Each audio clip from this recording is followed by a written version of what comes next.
Wall Street to State Street, the final word on today's numbers and all the day's business news. This is Business Day, brought to you by Comcast Business Class. The secret of success for one greeting card company lies in the Green Mountains of Vermont and the Himalayan mountains of India. The company is called Hope for Women, and its aim is to pair disadvantaged artisans with marketing opportunities. Anya Haneke has the story. Which is basically on a small road.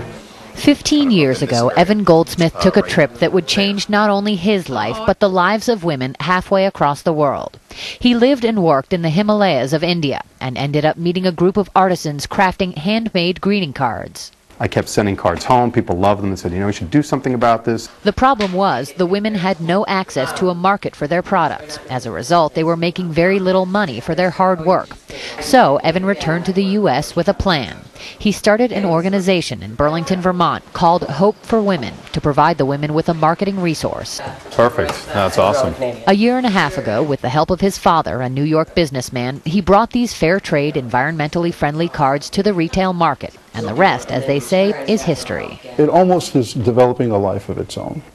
As of now, all the cards being sold come from India, but soon they'll come from El Salvador, too.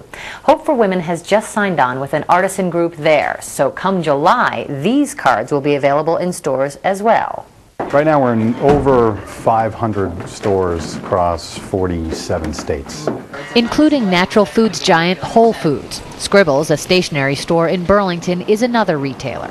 It took little time to convince manager Jane Jarecki that this was a viable product. The fact that they're local, the fact that they're fair trade, and the fact that they're so beautiful for the amount they cost keeps them flying off the shelf. 50 women in India are behind the 20,000 cards created each month.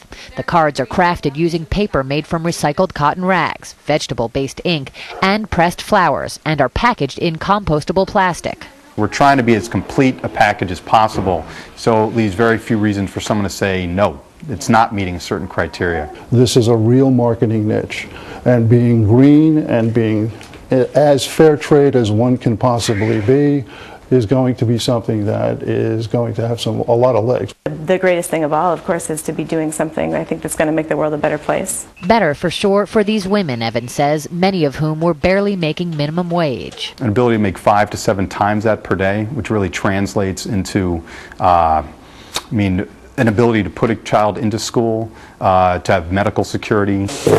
And they're able to do that thanks to the work of an organization based in the Green Mountains. If it was going to be a place within the United States to connect with the Himalayas of India, it's probably going to be in Vermont, where there's that understanding of social responsibility. Responsibility that sometimes reaches thousands of miles away. In Burlington, Vermont, Anya Haneke, NECN.